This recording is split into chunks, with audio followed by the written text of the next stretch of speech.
주님께서는 고린도전서를 통해서 우리 교회에게 많은 말씀을 하시고 축복하시고 그리고 도전을 주시는 것을 저는 알았습니다. 그래서 1장을 통해서 New Beginning, 새로운 출발에 대해서 말씀을 받았습니다. 그 다음 주는 또 거기에 터가 나옵니다. Foundation, 터가 나옵니다.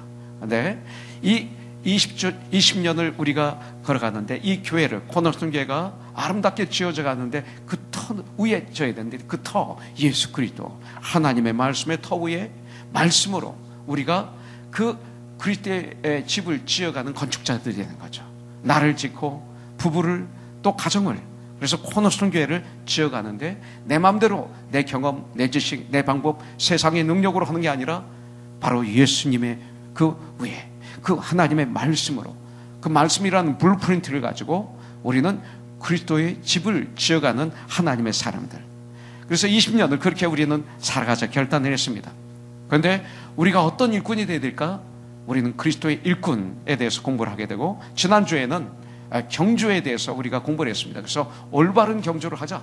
청가는 그날까지 경주를 하되 올바른 경주, 그래서 끝까지 경주에 승리하는 우리가 되자. 근데 오늘 큐티 말씀을 통해서 우리에게 주신 말씀은, 근데 경주를 하되 무엇을 가지고 경주해야 될 것인가?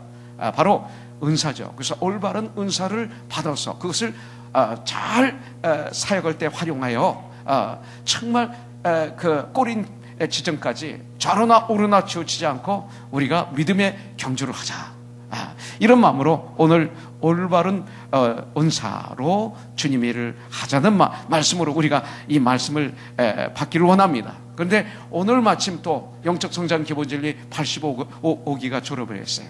그러면서 이제 여러분들은 이곳저곳에 들어가서 주님의 일을 감당할 것입니다. 세상적인 방법을 버려야 될 것입니다. 이 시대 많은 교회들이 하는 생각을 버려야 될 것입니다. 교회가 하는 것이 맞는 것도 있지만 틀리는 것도 많습니다. 성령은 뭐라고 말씀하는가요? 직분은 지위가 아니고 높고 낮음이 아니라 이 직분은 다 똑같고 다 중요합니다. 그래서 이 은사는 다 중요합니다. 여러분들이 어떤 일을 할 때 정말 낮고 높고가 없다는 걸 아시고, 이것은 너무나 귀한 주님의 일이라는 걸 아시고, 여러분들 정말로 은사가 무엇인가 그 은사를 발견해서 그 자리에서 우리가 주님을 섬기는 저와 여러분들이 되기를 주님의 이름으로 축복합니다. 그래서 행복하고 승리하는 그런 믿음 생활의 출발이 되십시오. 사실 그 바벨탑을 쌓기 전에는 언어가 하나였습니다. 그 얘기는 알아들었다는 얘기입니다. 말하면 알아들었다는 얘기죠. 그런데 인간이 하나님보다 높아지고 싶었어요. 그것이 바로 바벨탑을 쌓는 것이었습니다.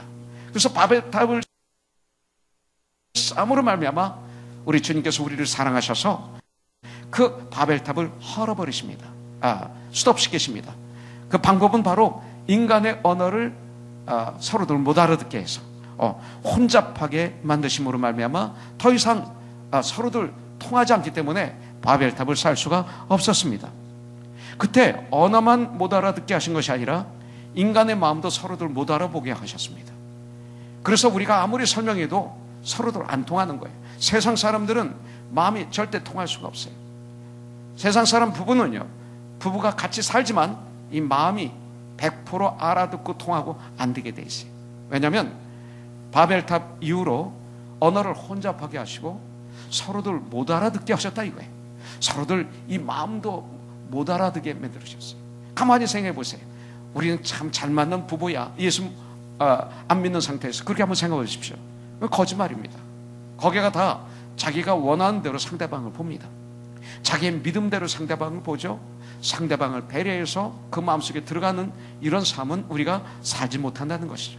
사랑합니다, 그러면 구제합니다, 돕습니다 하는 안에는 사실은 나의 만족이 다 들어가 있습니다.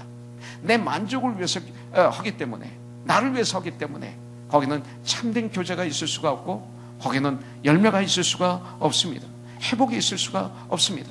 바벨탑 사건 후로 인간은 서로들 정말로 마음이 오가는 이런 대화를 하지를 못하게 되어 있습니다. 그런데 주님이 오순절날 아침에 성령이 불같이 임하시게 하셨습니다. 성령 충만함을 받은 그들이 이제 말을 하는데 유월절을 지키기 위해서 세계 각처에서 왔던 사람들이 자기 나라 말로 그 말을 알아듣게 됩니다. 성령이 임하시니까 언어를 알아듣게 되고, 성령이 임하시면 서로들 마음이 예수 안에서 진정한 fellowship, relationship, 그 다음에 진정의 사랑을 나눌 수 있는 마음이 통하는, 그때부터 마음이 통하는 것입니다. 그때부터 정말 우리는 마음을 알 수 있습니다. 정말 성령 안에 가면, 물론 이 시대 교회 나오는 거기에 사람들이 나오지만, 형제님 자매님 하지만 솔직히 얘기해서 서로들 마음을 잘 모릅니다. 왜냐하면 진정한 성령 충만함을 받지 못해서 그렇습니다. 정말로 성령님으로 충만함을 받아서 성령의 기름 부으심을 받게 되면 알게 되어 있습니다. 성령. 그래서 고린도전서 2장 14절에 보면 육에 속한 사람은 하나님의 일을 알지도 못하고 또 깨닫지도 못하나니 이런 일은 오직 영적으로라야 분별함이니라. 성령에 충만할 때 알게 되는 것입니다.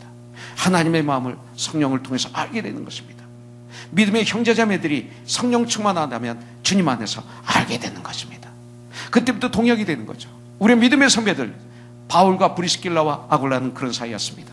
바울과 디모데는 그런 사이였고, 바울과 실라도 그런 사이였고, 여러분들 바울과 베베도 그런 사이였습니다. 바울과 가이오도 그런 사이였습니다. 그래서 거기는 행복이 있었고 보람이 있었고 그리고 열매가 있었던 것을 볼 수가 있습니다. 여러분들 그것입니다. 바로 성령이 임하시니 알아듣습니다. 성령이 임하시니 진정 한 지체가 됩니다. 그래서 에베소서 4장에서는 성령이 하나 되게 하신 것을 힘써 잡아 지키라고 성령은 말씀하고 있습니다. 각각 성격이 다릅니다. 교회된 우리들 배움의 차이가 다릅니다. 여러분들, 그리고 고향이 다르고 모든 게 다 다릅니다. 다른 사람들이 모였지만 성령이 하나 되게 해주셨기 때문에 우리는 예수 안에서 한 몸이 되었습니다. 그리고 예수 안에서 이제는 말이 통하고 그리고 마음이 통합니다. 베드로는 사도행전 2장 38절에서 말합니다. 너희가 회개하여 각각 예수의 이름으로 침례를 받고 그리고 침례를 받고 죄 사함을 얻으라. 그리하면 성령을 선물로 받으리라. 이렇게 약속을 하고 있습니다. 성령은 선물로 우리에게 주시겠다고 성령은 약속하고 있는 거죠. 사도 바울은 말합니다. 사도행전 19장 2절에 보면 너희가 믿을 때에 성령을 받았느냐 이렇게 물어봅니다.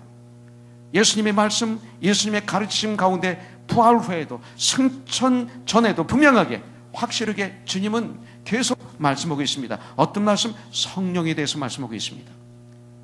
누가복음 24장은 주님이 승천하시기 직전에 하신 마지막 말씀입니다. 그래서 49절에 보면 볼지어다 내가 내 아버지께서 약속하신 것을 너에게 보내리니 너희는 위로부터 능력으로 입혀질 때까지, 이 능력은 바로 성령 충만함을 받을 때까지. 사도행전 1장 8절은 오직 성령이 너희가 임하시면 너희가 권능을 받고 그랬어요. 성령이 임하시면 권능을 받습니다. 위로부터 능력으로 입혀질 때까지, 이것이죠. 이 성에서 머물라, 이렇게 주님은 명령하십니다. 내가 천국에 가게 되면, 하나님의 아버지께 가게 되면 너희와 함께 하실 분, 너희를 도와주실 분이 오실 것이다. 그분이 바로 성령님이다. 이렇게 주신 것입니다. 그런데 오순절 마가의 다락방에 주님께서 약속하시고 가르쳐 주시고 그리고 명령하셨던 그 성령님이 불같이, 바람같이 진동으로 임하시는 것을 볼 수가 있습니다. 여러분들 창세기 1장 1절에 보면 태초에 하나님이 천지를 창조하시니라 이렇게 말씀하셨어요. 이게 신비입니다. 그냥 선포입니다. 요한계시록 22장 마지막 절에 보면 내가 진실로 속히 오리라 하시거늘 아멘 주 예수여 오시옵소서 주 예수의 은혜가 모든 자들에게 있을지어다 하면서 성경은 마무리됩니다. 창세기부터 요한계시록까지 말씀하신 모든 것, 이것은 신비입니다. 마치 뭐와 같습니까? 이것은 인간의 힘으로는 주님이 계시하지 않고는 풀 수 없는 신비입니다. 마치 우리 아버지, 어머니를 내가 지식적으로 풀 수 있습니까? 이것은 은혜요 신비입니다. 그냥 우리는 아버지를 믿고 어머니를 믿습니다. 내가 어머님이 나를 낳는 걸 보지도 못했는데 나는 120% 믿습니다. 신비입니다. 하나님이 우리를 창조하셨습니다. 그리고 우리를 구원하시고 우리를 자녀 삼아 주셨습니다. 이것은 은혜고 이것은 신비입니다. 이건 기적과 표적입니다. 병이 낫는 것 기적과 표적입니다. 가장 큰 기적과 표적은 내가 하나님의 살아계신 걸 알게 되었고, 하나님께서 이 천지 만물을 창조하신 걸 알게 되었고, 예수님께서 나를 위해서 죄를 지시고 나의 죄를 짊어지시고 고난 받으시고 대신 죽어주시고 죽음을 이기시고 3일 만에 부활하시고, 그리고 지금은 하나님 보좌 오른편에 앉아 계시고, 어느 날 주님이 재림하셔서 우리를 데려가시기 위해서 이 땅에 오시는 것을 믿게 되고 아는 것은 은혜요, 이것은 신비요, 이것은 바로 기적과 표적인 줄 믿습니다. 그래서 아무리 설명해도 알아들을 수가 없습니다. 그래서 히브리서 11장 1절에서 믿음은 들으면서 나며 믿음은 바라는 것의 실상이요 보지 못하는 것의 증거라고 성경은 말씀하고 있습니다. 믿음은 인정하고 신뢰하는 수준을 넘는 것입니다. 예수님을 믿는 것 때문에 많은 분들은 자신을 포기합니다. 자신을 포기했다고 그러면 여러분들 참 희생했다 이렇게 생각합니다. 아닙니다. 나를 포기하는 것은 축복입니다. 많은 사람들이 바보처럼 자기를 포기하지 못합니다. 나의 무엇을 포기하라는 거예요? 나의 죄를 포기하고, 나의 교만을 포기하고, 나의 시기 질투를 포기하고, 내 멋대로 사는 걸 포기하고. 이게 얼마나 큰 축복입니까? 하늘과 땅의 권세를 가지신 지혜의 원천이신 우리 예수님을 대신 모셔드리는 게 얼마나 큰 축복이에요. 나를 포기한다는 것은 희생도 아니고 이것은 손해도 아닙니다. 엄청난 축복입니다. 예수님을 믿게 될 때 나를 포기하게 됩니다. 이런 놀라운 역사가 일어납니다. 여러분들, 그리고 믿음 때문에 인생을 거기에 투자, 거룩한 곳에 인생을 투자합니다. 믿음 때문에 이제 섬기는 삶을 삽니다. 예수님을 믿는 것 때문에 우리는 나의 시간을, 나의 물질을, 나의 달란트를, 나의 삶을 주님께 드리는 것이죠. 그래서 많은 사람들이 주님께 자기를 드리는 거예요. 나 같은 사람도 드릴 게 너무나 없어서 33살에 혹시 주님 저를 쓰시기를 원하면 내 인생을 드립니다. 그래서 저를 온전히 드렸던 게 33살 때였습니다. 그래서 신학을 마치고 샌안토니에서 8년 반, 이곳에서 20년 지금 목회하는 삶, 33살부터 지금까지 삶, 비록 연약해서 때때로 쓰러지고 모자라서 시험도 들게 하고 실족하게 했던 일들이 있었지만, 그러나 하나님이 저를 써주셔서 여기까지 오게 된 것입니다. 이것은 예수님을 믿는 믿음으로 출발했던 것을 보게 됩니다. 고린도전서 12장 3절에 보면 성령이 아니고는, 성령으로 아니고는 누구든지 예수를 주시라 할 수 없느니라 그랬어요. 성령님의 역사가 아니고는 예수님을 나의 주라고, 나의 구원자라고 믿을 수 없고 고백할 수 없다는 것입니다. 여러분들이 마음으로 예수님을 나의 주인이라고 믿고 고백하고 그렇게 살고 있다면 그것은 성령이 여러분들과 함께 하신다는 증거입니다. 예수 그리스도를 영접하고 성령께서 함께 하심을 믿으면 당연히 어떻게 됩니까? 생각이 달라집니다. 이것이 열매입니다. 성령 충만함을 받았는가 아닌가 알 수 있는 방법, 분별하는 방법, 내 생각이 달라집니다. 여러분들, 가치관이 달라집니다. 썩어질 가치관에서 생명의 가치관으로 바뀝니다. 신앙생활이 달라집니다. 언어가 달라집니다. 심지어 우리의 얼굴까지도 달라집니다. 땅 생활하는 게 달라집니다. 사업하는 방법이 달라집니다. 똑같습니까? 과거하고 문제가 있는 것입니다. 여러분들, 부활하신 예수님을 마음속에 나의 주인으로 구원자로 모시고 천국을 소망하면서 영원한 세계를 보는 사람이 세상의 가치관으로 살 수 없습니다. 안 됩니다. 여러분들, 체질이 바뀌는 것처럼 고기를 좋아했던 사람이 이제 고기를 먹으면 견디지 못해요. 이제 채소를 먹어야 돼. 이런 체질이 바뀌는 것처럼 그거보다 더 아주 강하게 우리의 영적인 체질, 인생의 체질이 바뀌는 것이죠. 세상적인 가치관이 이제 싫습니다. 잠시다 사라지는, 안개처럼 사라지는 세상의 그 방법, 그것으로 판단하는 사람과 생각이 어떻게 갖출 수 있을까요? 그러나 우리가 성령님과 동행하는 삶이 되려면 그냥 되는 것은 아닙니다. 믿음의 선한 전쟁을 해야 됩니다. 그래서 성경에는 군사로 비유하고 있습니다. 성경은 마라톤 선수로 비유하고 있습니다. 표대를 향해서 좌우로나 우로나 치우치지 말고 표대를 향해서 달려라. 그 골인 하라. 이기는 자는 한 명이다 하면서 우리에게 도전을 주고 있습니다. 그래서 구원받은 우리들은 선한 전쟁을 해야 됩니다. 죽기까지 전쟁해야 됩니다. 죽기까지 충성하라 그랬어요. 이것은 전쟁입니다. 믿음의 선한 전쟁을 해야 됩니다. 오늘 본문의 말씀을 통해서 믿음의 선한 전쟁을 하는데 주님은 그냥 하지 않게 하십니다. 주님은 우리에게 선물을 주십니다. 은사를 주십니다. 즉 성령이 주시는 선물에 대해서 우리는 몇 가지 알아야 우리의 믿음의 전쟁에서 우리는 승리할 수 있습니다. 특별히 4절부터 6절에 보면 이런 말씀이 있습니다.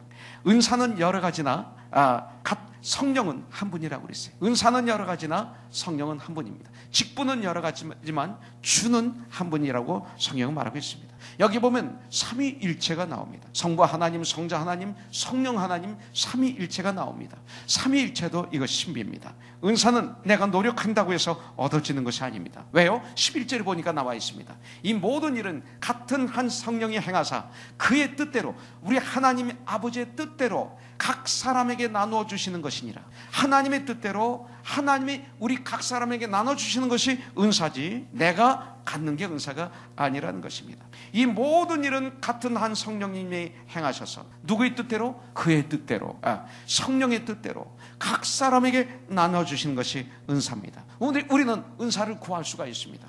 더 큰 은사를 구하라고 고린도전서 12장 마지막 절에 나와 있습니다. 그러나 은사를 구하는 것보다 더 중요한 것이 있습니다. 더 중요한 것은 우리가 받은 은사를 발견해야 됩니다. 저와 여러분들이 정말 성령이 임하시고 구원받았습니까? 그렇다면 주님이 은사를 주셨습니다.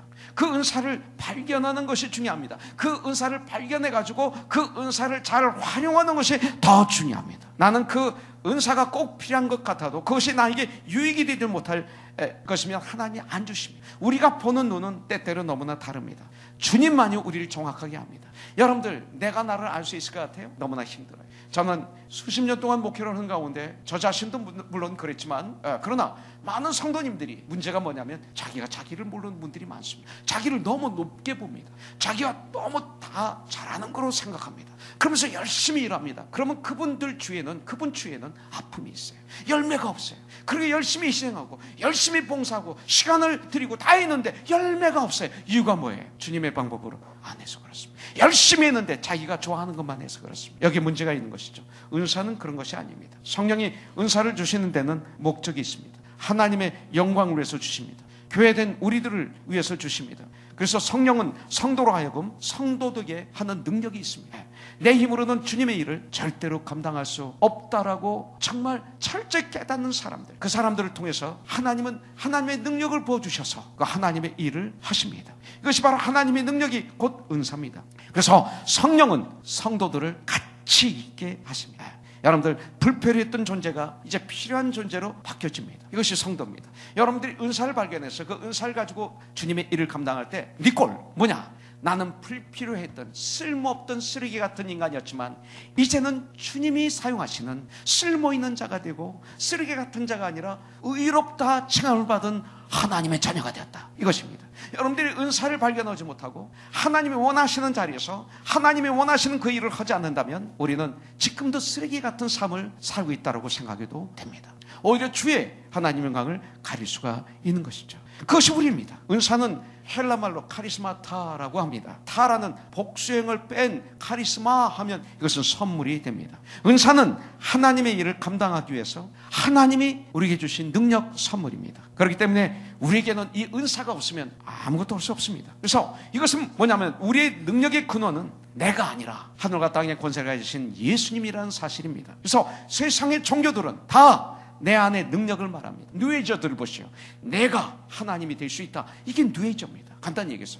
그러나 그렇지 않죠. 우리는 하나님으로부터 오는 능력을 말합니다. 구원받은 우리들은 not I입니다. 나는 죽었고 주님이 내 안에서 살 때 나를 통해서 능력이 임하는 것입니다. 그래서 사도행전에서 주님께서는 뭐라고 말씀하십니까? 위로부터 능력이 임할 때까지 너는 이 성에 유하라. 사도행전 1장이 그러면서 출발하고 있습니다.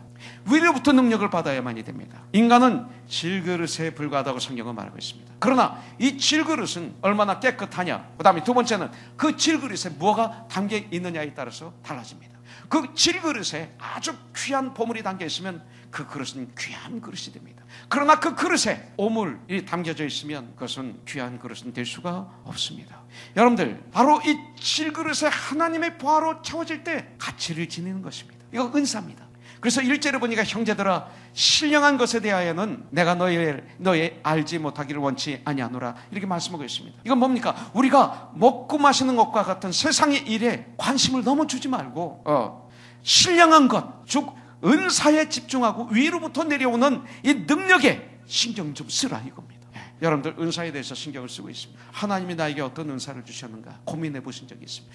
밤을 꼬박 새도록 고민해 보신 적이 있습니다. 주님께 부르짖어 본 적이 있습니까? 만일 한 번도 없었다면 우리는 신령한 것을 사모하지 않았다는 것입니다. 오늘 3절에 보니까 성령으로 아니하고는 누구든지 예수를 주시라 할 수 없느니라 이렇게 말씀하고 있습니다. 예수 그리스도를 믿어 거듭나게 되면 어떤 일이 일어납니까? 내가 어디서 왔으며 인생은 어디서 왔으며 나는 왜 살고 있으며 나는 어디로 가고 있는지 분명히 알게 됩니다. 성령이 임하실 때 내가 어떤 존재며 하나님이 누구신지 알게 됩니다. 그뿐 아니라 여러분들 우리는 기록된 하나님의 말씀인 성경과 그리고 성령님의 역사로 신령한 것에 대하여 날마다 더 깊은 지식과 경험을 얻을 수 있게 됩니다. 이제 예수님을 모신 우리들, 예수님의 마음을 소유한 우리의 목적은 주님을 위한 삶을 사는 인생의 참 목적을 찾았습니다. 난 찾았습니다. 난 찾았네. 네, 여러분들 찾았습니까? 인생의 참 목적을 찾았습니까? 여러분들의 인생의 참 목적은 과연 뭡니까? 여러분들 성령이 임하시면 정확하게 이것을 찾게 되었습니다. 그래서 이 일을 위해서 하나님은 우리들에게 값없이 각자에게 맞는 능력을, 은사를 부어주십니다. 그래서 그 은사가 본문에 9가지로 나오죠. 로마사에는 7가지가 나오고 12장에, 에베소서 4장 11절에 보면 4가지 혹은 5가지 직분의 은사로 나오고 있습니다. 근데 사도 바울은 형제들아 신령한 것에 대하여는 내가 너희 알지 못하기를 원치 아니하노니 이렇게 합니다. 그러면서 너희는 더욱 큰 은사를 사모하라고 말하면서 고린도전서 13장 사랑장으로 들어갑니다. 여러분들, 우리 구원받은 우리들, 영생을 얻은 우리들, 생명을 소유한 우리들, 진리 가운데 거하는 우리들, 여러분들 참된 천국의 길을 걸어가고 있는 우리들, heaven bound. 여러분들, 우리는 썩어질 것에 대한 욕심이 아닌 거룩한 욕심을 부려야 돼요. 그러므로 오늘은 본문에 기록된 9가지 신령한 은사에 대해서 시간 될 때까지 보다가 오늘 마무리하는 시간을 갖도록 하겠습니다. 자, 여기 8절에 보면 어떤 사람에게는 성령으로 말미암아 지혜의 말씀을 주셨다 그랬어요. 지혜의 말씀의 은사가 나옵니다. 자, 성령의 은사는 어떤 은사이든 어떤 인간의 노력과 인간의 훈련에 의해서 나에게 임하는 것이 아닙니다. 이것은 강권적으로 전적으로 하나님의 능력에 의한 것입니다. 그렇기 때문에 지혜의 말씀의 은사도 여기서 얘기하는 것은 인간의 지혜가 아니라 성령의 나타나심으로 주어진 지혜로 문제를 해결합니다. 그리고 말을 하게 하는 은사입니다. 지혜의 말씀의 은사. 지혜의 말씀의 은사는 성경 말씀을 가지고 우리의 삶의 현장에서 적절하게 적용하도록 도와주는 이런 은사입니다. 강대상에서 말씀을 전하는 것 과거에는 없었습니다. 예수님 당시 없었습니다. 삶의 현장에서 그때그때 주님은 우리에게 이 말씀, 지혜의 말씀을 주셨던 것입니다. 바로 이 은사를 받은 분들이 있습니다. 모든 사태와 당면한 문제들을 옳게 분별하고 지혜롭게 대처해 나가게 하고 지혜의 말을 통해서 우리를 온전케 해주는 그런 은사를 받은 분들, 말하자면 담임 목사는, 말씀을 전하는 분들은 이런 은사를 받아야 되겠죠. 특히 목자님들 이 은사 받아야 될 것입니다.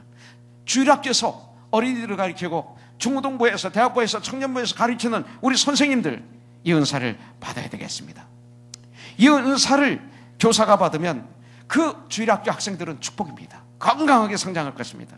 이 은사를 목자님이 받으면 그 목장은 그리스도의 몸으로 건강하게 성장하고 세상의 유혹에 쓰러지지 않고 맛있게 천국을 향해서 함께 걸어가는 아름다운 그리스도의 몸으로 지어져 가게 될 줄 믿습니다. 이 지혜의 말씀의 은사를 받으면 성경을 읽을 때 깨달음이 막 옵니다. 다른 분들보다 깨달음이 더 옵니다. 그래서 정말 기쁘고 감사해서 막 가슴이 뜁니다. 하나님 말씀을 읽을 때.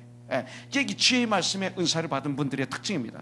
그리고 그런 분들은 지혜의 말씀의 은사를 받은 분들의 특징은 뭔지 아십니까? 여러분들, 성경을 읽는 것이 최고의 기쁨이 됩니다. 성경을 읽는 것이 최고의 기쁨입니까? 지혜의 말씀의 은사를 받았어요. 우리가 예수 믿고 성경을 우리가 낮과 밤으로 묵상하지만 쉽지 않잖아요. 그런데 이것을 읽는, 하나님 말씀 읽는 것이 최고의 기쁨이 됩니다. 말씀을 읽는 시간이, 그 시간이 최고로 귀한 그런 마음, 그런 삶이 됩니다. 그래서 시편 1편에 말씀한 대로 복 있는 사람은 하나님 말씀을 즐거워하여 그 말씀을 낮과 밤으로 묵상하는 자로다. 지혜의 말씀의 은사, 우리 목자님들에게, 우리 말씀을 전하는 분들에게, 우리 교회는 평신도 사역이 체계화되어 있기 때문에 바로 그분들에게 있기를 주님의 이름으로 축복합니다. 그 다음에 두 번째, 여기에 어떤 사람에게는 같은 성령을 따라 지식의 말씀을 그랬어요. 지식의 말씀의 은사가 나옵니다. 지혜의 말씀의 은사, 지식의 말씀의 은사 비슷하게 보입니다. 그러나 조금 다릅니다. 여기서 의미하는 지식은 하나님께서 계시하신 말씀에 대한 지식입니다. 하나님께서 선지자들과 사도들을 통해서 계시하신 말씀을 기록하여 우리에게 주신 것이 바로 성경이죠.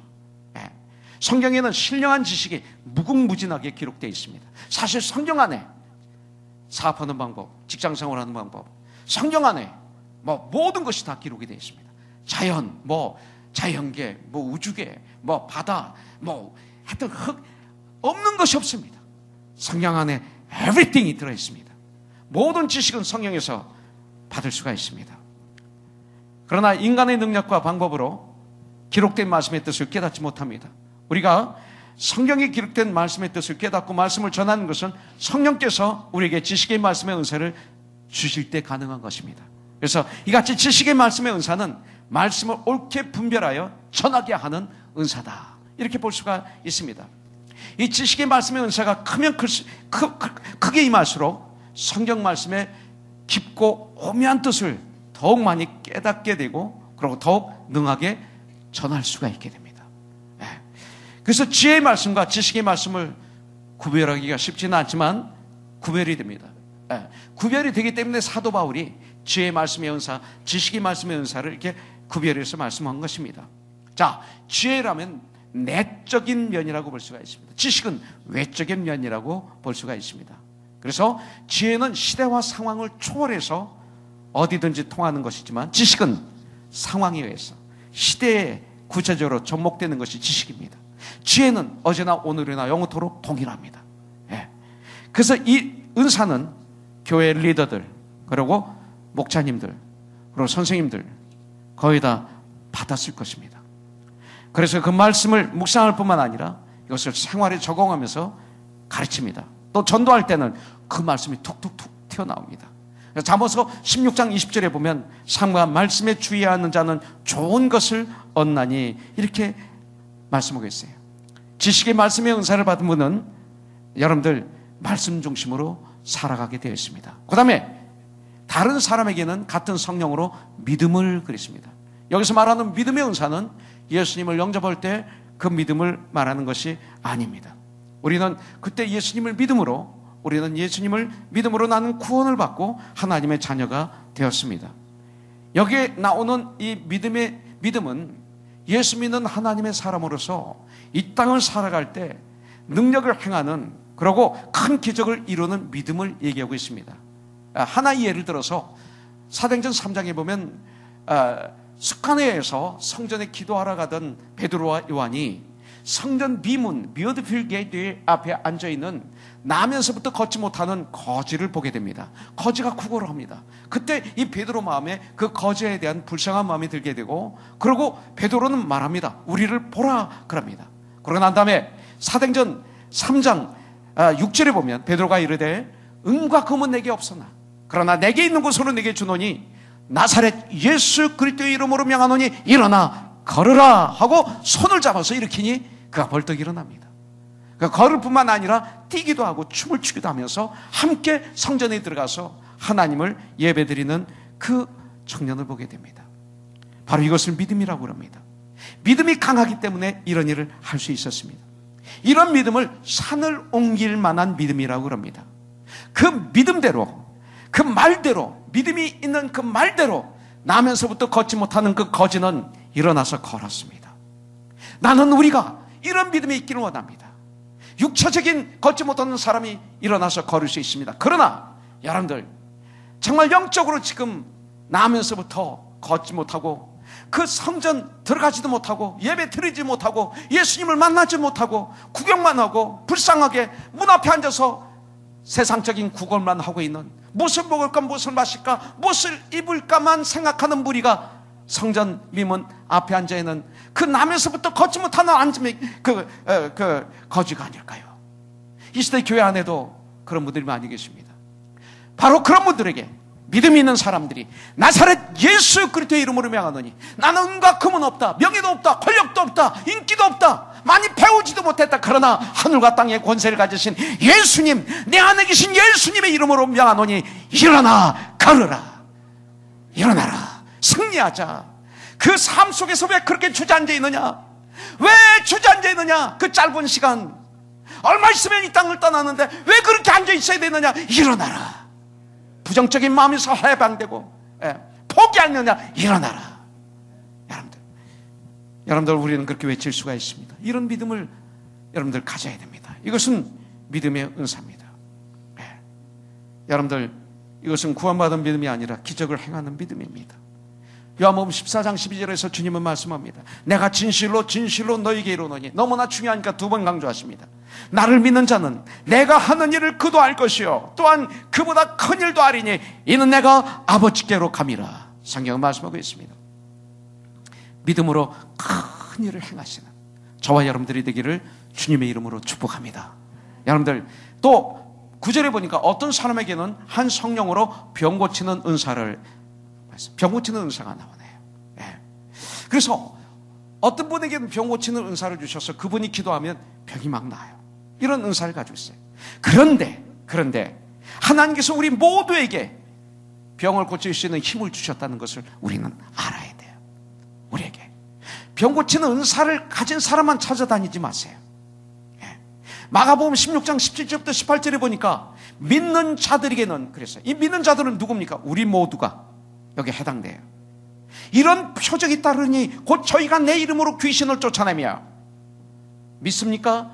여러분들이 예수의 이름으로 귀신에 얽매여 있던 사람들을 해방시킬 수 있어요. 새 방언을 말하며, 이제는 썩어질 말이 아니라 생명을 소생시키는 말로 바뀝니다. 뱀을 집이며 무슨 독을 마실지라도 해를 받지 아니하며, 이럴 수 있습니다. 가끔 그럴 때 있습니다. 그러나 이 말은 이사야서 43장 1절부터 3절까지와 연결이 됩니다. 자, 무슨 독을 마실지라도 해를 받지 아니하며, 네가 강을 건널 때 내가 너와 함께하리라. 인생의 강을 건널 때 강물이 너를 침몰치 못하리라. 그 산더미 같은 파도, 고난이, 환난이, 이런 엄청난 어려움이 절대 너를 침몰치 못하리라. 내가 너와 함께하리라. 불꽃이 너를 사르지 못하리라. 불이 너를 태우지 못하리라. 똑같은 얘기입니다. 네 인생에서 승리하리라. 내가 너와 함께하리라. 이 소리죠. 병든 자에게 손을 얹은 즉 나으리라. 누구? 믿는 자들에게. 병 고치는 은사가 없어도 내 가족이 아프면 기도하세요. 그 가족을 위해서 기도하세요. 손을 얹고 믿음으로 기도하세요. 난 믿음이 없어, 이종용 목사를 불러야지, 조영희 목사님 불러야, 아닙니다. 기도하세요. 내가 아프면 내가 기도하는 거예요. 우리에겐 그런 믿음을 주셨어요. 하나님은 우리의 병을 치료해 주십니다. 출애굽기 15장 26절 기억하세요. 출애굽기 15장 26절 중요합니다. 이르시되 너희가 너희 하나님 나 여호와의 말을 들어 순종하고, 조건이 있습니다. 조건 뭐냐면 말씀에 순종하고 내가 보기에 의를 행하며, 하나님이 보실 때 우리가 의를 행하며, 내 계명에 귀를 기울이며, 말씀을 전할 때 말씀에 귀를 기울이며. 지금 여러분들이 말씀을 전하는데 스마트폰 들고 이메일을 체크하고 서치하고 그러면 에이 저주지. 그런 분들은 저주입니다. 지금 큰일 나는 것입니다. 예배드리러 왔다가 불행을 안고 가는 것입니다. 축복이 아닌, 일주일의 삶 속에서 주님의 보호가 아닌 하나님의 마음을 아프게 하고 가는 것입니다. 이 시간에 이 말씀에 귀를 기울이며 내 모든 규례를 지키면 내가 애굽 사람에게 내린 모든 질병 중 10가지 재앙들이 있고요, 애굽 사람들에게 내렸던 걸 얘기합니다. 너에게 내리지 아니하리니 자 나는 너희를 치료하는 여호와입니다. 이렇게 말씀하겠습니다. 우리 하나님 아버지는 치료자이십니다. 예수님은 제자들에게 복음 전파와 치유 사역에 대한 명령과 약속을 주셨고 이루셨습니다. 예수님은 70명을 둘둘씩 짝져 보내면서 귀신을 쫓아내고 병자를 고쳐주고 복음을 증거하라 말씀하겠습니다. 특별히 하나님께서 그 손에 은사를 주신 사람이 기도하면 병이 낫게 되는 이런 축복이 물론 있죠. 그러나 우리가 손을 얹고 기도한다고 다 낫는 것은 아닙니다. 때때로 하나님은 낫지 않게 하실 때가 있습니다. 이것도 신비고 하나님의 뜻입니다. 천국 가서 여쭤봐야 될 것입니다. 다 나는 건 아닙니다. 그러나 난다는 것입니다. 여기에 문제가 있는 것입니다. 삶의 현장에서 특별히 저는 선교제에 가서 참말로 표현할 수 없는 기적과 비적을 많이 체험했습니다. 많은 귀신이 막 떠나는 걸 여러분들이 봤을 거예요. 병자가 낫는 것을 여러분들이 눈으로 봤을 거예요. 심지어는 우리 지체 중에서도 있었잖아요. 파라과이 들어갈 땐가요? 우리 사랑하는 전익 집사님이 심장으로 얼마나 고생했습니까? 이 심장병으로 이 선교에 갈까 말까 고민하고 기도하고 그랬다가 믿음으로 데리고 같이 갔죠. 그런데 파라과이 들어가는 과정 속에서 고침을 받았어요. 그때부터 지금까지 얼마나 튼튼합니까? 하나님은 의사를 쓰시고 약사를 쓰시고 다 쓰십니다. 그런데 이렇게 직접 역사하실 때가 지금도 많이 있습니다. 하나님은 치유자이십니다. 역사하시는 것을 우리는 믿어야 됩니다. 야, 정말 이 성령의 능력으로 치료하는 것을 우리는 믿어야 됩니다. 우리 교회도 그런 은사를 받은 분들이 많기를 원합니다. 우리는 낫든 낫지 않든 무조건 손 얹고 기도해야 됩니다. 조금이라도 아프면 거기에 손을 얹고 주님께 기도하는 이 믿음을 가지십시오. 병에게 명령하십시오. 나사렛 예수 그리스도의 이름으로 명하노니 아픔은 물러가라, 병만은 물러가라 외치십시오. 주님은 분명히 역사할 줄 믿습니다. 물론 기도할 때마다 병이 다 낫는 건 아닙니다. 그러나 역사하십니다. 지난 월요일은 제가 쉬는 날입니다. 월요일 날은 매일마다 우리 장모님에게 드리지만 월요일 날 쉬고 있는데 갑자기 이머전시 전화가 왔어요. 우리 장모님이 위독하시다고. 전 소천한 줄 알았어요. 어떻게 할 수가 없어요. 의학도 안 되고 그 시간은 아무것도 안 되는 거예요. 제 아내가 옆에서 기도하고 철호도 막 부르짖고 있고 명성 집사도 부르짖고 동일 집사도 부르짖고 있고 그런 가운데 내가 할 수 있는 건 기도밖에 없더라고요. 어머님의 어깨에 손을 얹어서 안수하면서 장모님 그냥 막 부르짖었어요. 예수의 보혈의 피, 나는 주님을 믿습니다. 말씀으로 이 천지 만물을 창조하신 우리 주님이여, 지금은 아닌 것 같습니다. 주님, 제가 보기에 지금은 아닌 것 같습니다. 주님 역사해 주시옵소서. 막 그냥 막 부르짖었어요. 온몸에 땀덩어리가 되더라고요. 그런데 계속 부르짖었어요.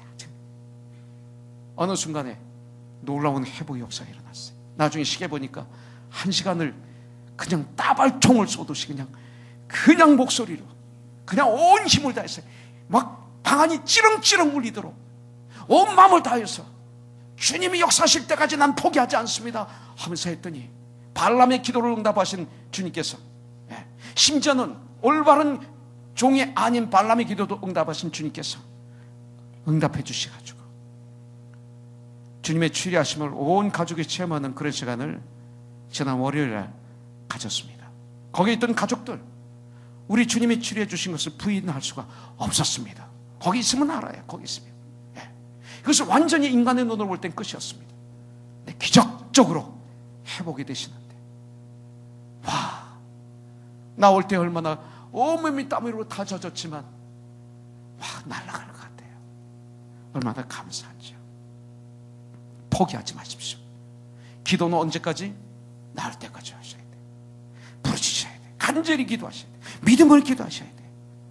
주님이 역사하셔서 낫게 되는 이런 축복을 주님께서 허락하실 줄 믿습니다. 이 시대가 의사가 있고 간호사가 있는데 주님이 그들을 허락해 주셨어요. 바울 옆에 누가라는 의사가 항상 같이 다녔습니다. 그러나 바울을 의사를 통해서 치료하게 하셨지만 바울이 손을 대서 기도하면요 죽은 자가 살아나고 그랬어요. 같이 가게 돼 있습니다. 우리 구원받은 사람들이 현대에 너무 의학이 발전하고 의사가 발전했다고 해서 거기만 다 의지하지 마십시오. 안 되는 건 안 되는 것입니다. 최종적으로 주장하시는 분은 우리 주 여호와 하나님이신 줄 믿습니다. 영적으로만 건강할 게 아니라 예수 믿고 육체적으로도 강건해야 돼. 영적으로 강건해야 돼. 그래서 기도해서 내 병도 고치고 가족의 병도 고치고 그리고 영적인 병도 고치고 또 병을 이기면서 승리하면서 그래서 주님을 향해서 달려가는 코너손이 되기를 주님의 이름으로 축복합니다. 네. 자, 능력 행함의 은사가 있습니다. 어떤 사람에게는 능력을, 여러분들 나중에 사도행전 13장을 쭉 한번 읽어보십시오.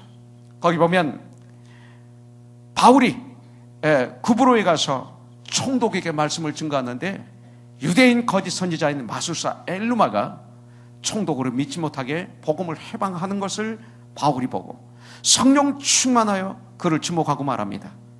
10절에 보니까 이르되 모든 거짓과 악행이 가득한 자여 마귀의 자식이여 모든 의의 원수여. 요새 이렇게 교회에서 누구에게 얘기하면 큰일 날 거예요. 그죠? 목사가 차갑다, 냉정하다 이렇게 얘기할 거예요. 그죠? 이게 사랑인데 주의 바른 길을 굽게 하기를 그치지 아니하겠느냐. 보라 이제 주의 손이 내 위에 있으니 내가 맹인이 되어 얼마 동안 해를 보지 못하리라 하니 즉시 안개와 어둠이 그를 덮어 인도할 사람을 두루 구하는지라. 총독이 그렇게 된 걸 보고 예수님을 영접합니다. 여러분들 바로 이런 능력 행함이 이 시대에 우리 예수 믿는 우리에게도 있어야 될 줄 믿습니다. 그 authority, 이 힘에 무디 목사가 여러분들 초등학교도 졸업 못했어요. 여러분들 문자가 철자법이 틀려서 대학교 와서 한번 복음을 증가했는데 교수님이 오시더니 뭐라고 그랬어요? 목사님이 지금 몇 분 동안 설교 논당 안에 철자가 80개가 틀렸습니다. 적은 걸 제출하더라고요.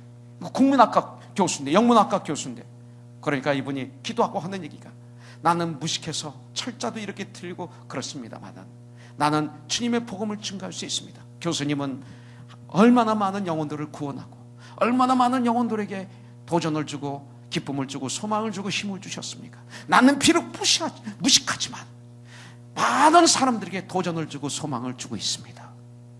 그리고 걸어갔다는 것입니다. 무디 목사님 초등학교도 졸업하지 못하고 문법도 틀리고 그러니까 여러분들 영어 할 때 막 하세요. 틀려도 막 하세요. 존 막 하는 거예요. 저는 미국 사람이니까 막 하는 거예요. 지금 한국에서 오셨다고 해서 너무 좌절감 갖지 마시고 열등감 갖지 마시고 막 하세요. 통합니다. 손짓 발치다고. 샌안토니에 있을 때 진수분 집사님은요 영어 한마디 못하는데 HIV 그런 소리 가서 속꼬리를 사오셨어요. 어떻게 하냐면 이러는 사람 부르더니 이렇게 속 흉내내고 엉매매 하고 꼬리 이렇게 흔들면서 요거 이렇게 하니까 찾아주더래요. 여러분들 무디 목사는 그런데 굴하지 않았습니다. 무디 목사가 설교하니까 여러분들 맞춤법도 틀리고 그렇지만 사람들이 그 앞에서 그 어토리티 앞에 굴복하고 예수를 영접하고 변화되고 회개하고 바로 쓰고 결단하고 이런 역사가 있었던 것을 볼 수가 있습니다. 예언하는 은사가 있습니다. 이것은 어떤 사람에게는 예언함을, 이것은 뭐냐면 하나님 말씀을 올바로 전하는 은사를 얘기합니다. 어떤 점쟁이처럼 내일 무슨 일이 있으니까 거기 가지마, 이 사람하고 결혼하면 안 돼, 이게 아닙니다. 그것은 잘못된 겁니다. 때때로 예언할 때가 있습니다. 그런 예언. 그러나 여기 예언하는 은사라는 것은 하나님의 말씀을 올바로 전달하는 은사. 마치 수화기처럼, 수화기는 말하면 말하는 대로 상대방이 갑니다. 수화기 같은 역할을 하는 사람, 마치 누구와 같아요? 나단 선지자죠. 우리아의 아내를 범하고 우리아를 살인했던 다윗, 그러면서 아닌 척하는 다윗에게 당신이 바로 죄인입니다, 당신이 살인자입니다, 회개하시오 할 때 다윗이 무릎을 딱 꿇고 회개하고 통에 자복하고 그러고 회복하잖아요. 이런 은사를 얘기합니다. 영 분별하는 은사. 7번째, 어떤 사람들에게는 영들 분별함은, 이 시대에 이것이 굉장히 중요합니다. 요한일서 4장 여기까지만 하고 끝내죠. 4장 1절에 보면 사랑하는 자들아 영을 다 믿지 말고 오직 영들이 하나님께 속하여 나 분별하라. 많은 거짓 선지자가 세상에 나왔습니다. 이 세상에 성령님만 계시는 게 아니라 악령도 있다는 걸 우리는 알아야 됩니다. 요한일서 4장 1절에 보면 사랑하는 자들아 영을 다 믿지 말고 오직 영들이 하나님께 속하여 나 분별하라. 많은 거짓 선지자가 세상에 나왔습니다. 이렇게 말하고 있습니다. 세 자매 이제 결혼해야 되는데 어떤 남자를 원하세요? 키가 나보다 크고 제 아내는 큰 남자를 원했어요. 그래서 결혼해서 지금까지 나는 큰 사람을 원했는데 이렇게 조그만 사람을 만났어요. 그럴 때마다 처음엔 자존심이 상했는데 지금은 괜찮아요. 성장한 모양이에요. 제가 드라마에 나오는 그런 탤런트 같은 남자를 원하시는지요? 돈 많은 사람, 학벌 좋은 사람, 이런 것들이 있으면 좋습니다. 그러나 영들 분별하십시오. 굉장히 중요합니다. 어떤 사람을 분별하는 눈이 있어야 됩니다. 어떤 사람. 요 근래 신문에 기사가 나는데 유부녀들이 많이 삶을 망치는 이런 기사가 많이 나는 걸 봤습니다. 바람둥이에게 속아서. 근데 이 바람둥이들은 거기가 젠틀맨입니다. 그리고 매너가 좋습니다. 그리고 아주 선한 척합니다. 그리고 부자인 척합니다. 지용수 목사님이 이걸 써놨더라고요. 제가 설교를 좀 들어가서 봤어요. 지용수 목사님 설교를. 그랬더니 그런 바람둥이들이 하는 얘기가 똑같답니다. 거기에 사람들이 넘어간대요. 부인을 보는 순간 심장이 멈추는 것 같았습니다. 피가 멈추는 것 같았습니다. 한 번 더 붙이래요. 어찌 이렇게 아름다울 수가 있습니까? 세이자매님. 많은 미인을 보았지만 세이자매 같은 미인은 처음입니다. 아니 이러면 아닌 것 같지만 이게 드론됩니다. 이게. 어리석은 여자들은 분별하지 못하고 거기 넘어가죠. 그래서 따라갔다가 창피를 당하고 망하게 되는 것입니다. 제가 사람에 대해서 얘기를 했지만 영의 분별은 사람은 회개하고 돌아오면 됩니다. 영 분별을 잘못하면 영원히 망합니다. 우리는 아셔야 됩니다. 마태복음 24장 23절부터 24절에 보면 그때 사람이 너에게 말하되 보라 그리스도가 여기 있다 혹은 저기 있다 하여도 믿지 말라. 거짓 그리스도들과 거짓 선지자들이 일어나 큰 표적과 기사를 보여 할 수만 있으면 택하신 자들도 미혹하리라. 영분별의 은사를 달라고 여러분들 기도하십시오. 귀신들도 이적을 행합니다. 무당도 칼로에서 춤을 춥니다. 능력입니다. 비둘기처럼 슬기롭고 뱀처럼 지혜로워서 분별하는 삶을 살면서 승리하면서 우리가 주님의 일을 감당해야 될 줄 믿습니다. 각종 방언하는 은사, 방언 통역하는 은사가 있습니다. 시간이 갔습니다. 마무리 짓겠습니다. 여러분들 이 9가지 은사가 여기 나오는데 모두 성령께서 주신 것입니다. 이는 주님을 섬기기 위해서 주신 것입니다. 유익을 위해서 주신 것입니다. 나의 유익, 내가 있는 주의 유익을 위해서. 그리고 은사의 결과는 모두 하나님의 역사하심에 의한 것이지 내 힘은 하나도 없습니다. 그러므로 우리가 은사를 사용하는 것이 아니라 하나님께 쓰임받는 결과임을 알고 나를 나타내려 하는 것이 아니라 뭐 해야 돼요? 일부 예배 때 제가 관식 형제한테 물어봤더니 대답을 안 해요. 입을 꽉 다물고 가만히 있어. 틀릴까봐. 여러분들 겸손하게 자기를 낮춰야 돼요. 정말 은사를 받아서 은사를 가지고 주님 일을 합니까? 겸손해져요. 그보다 알아요. 이 능력의 원천이 어딘지 알기 때문에 교만할 수가 없어요. 나는 아무것도 아닌데 주님이 나를 들어서 나에게 능력을 부어주셔서 이런 귀한 일을 하게 하셨다. 이걸 알기 때문에 여러분들 겸손해져요. 지난 과거를 돌이켜보니까 제가 교만했었어요. 조금 뭐를 하고 나면 내가 한 것처럼 의시되고 자랑했었어요. 근데 저에게는요, 전다른 집사님 야당이 있었어요. 야당.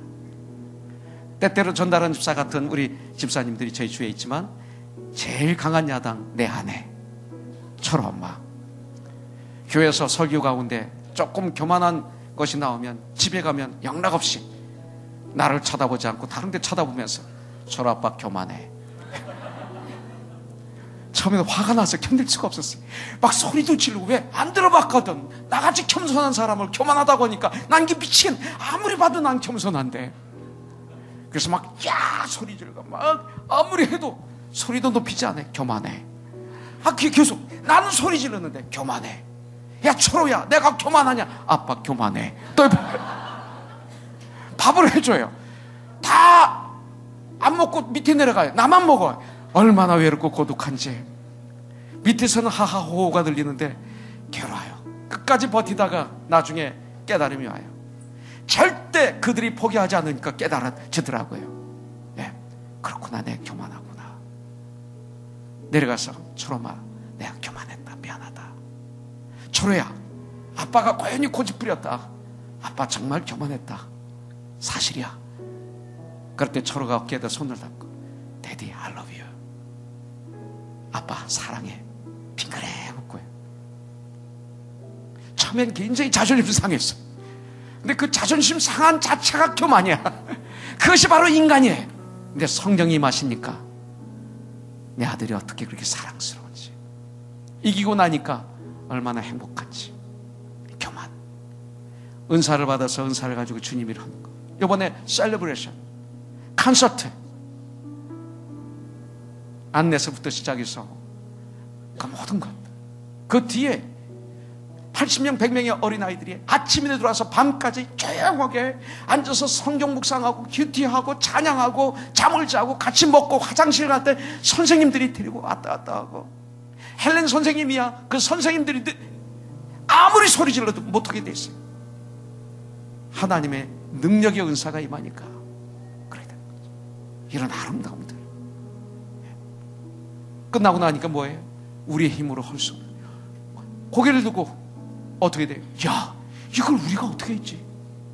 다시 하라고 하셔도 이렇게 못하는데, 이거 우리가 한 거 아닌데. 그렇지 않습니까?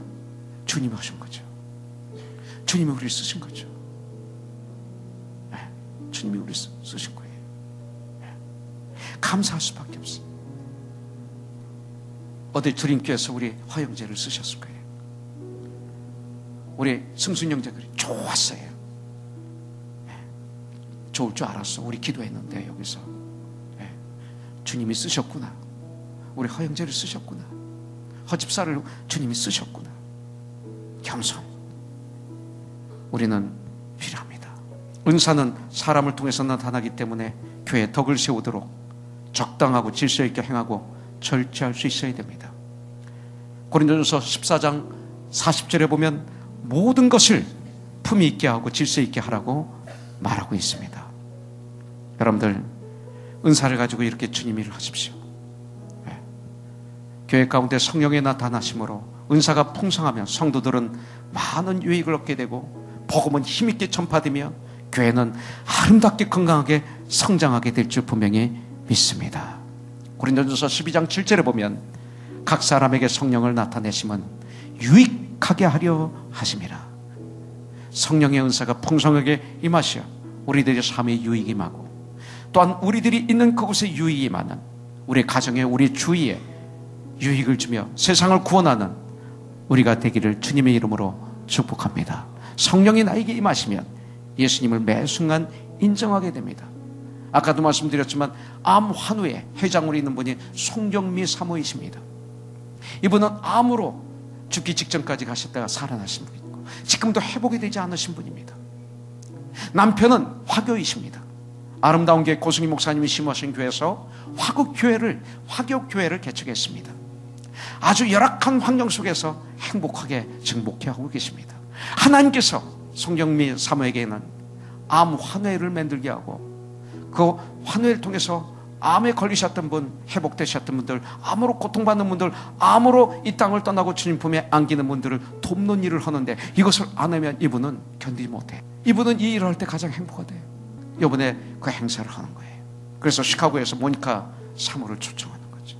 암에 걸려서 죽기 직전에 갔던 그분도 은사를 발견해서 지금 행복하게, 어떤 데는 힘들지만 사역을 하고 있습니다. 여러분들, 우리 인생 앞으로 어떻게 할 것입니까? 하나님이 여러 개 주신 은사는 무엇일까요? 그렇게 우리가 일을 해야 되지 않을까요?